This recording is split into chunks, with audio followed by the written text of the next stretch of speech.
Here I have 8 quarters, all face up and separated from some empty space. If I shake the platform, are the quarters likely to stay in this position, or are they likely to move to a new position?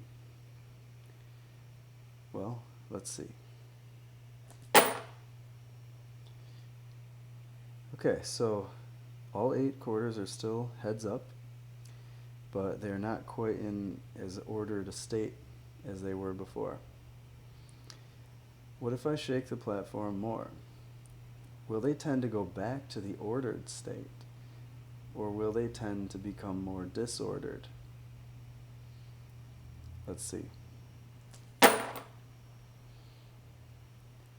As you can see, the quarters are now more spread out. They're still all heads up, so I'll try to shake the platform a little more vigorously.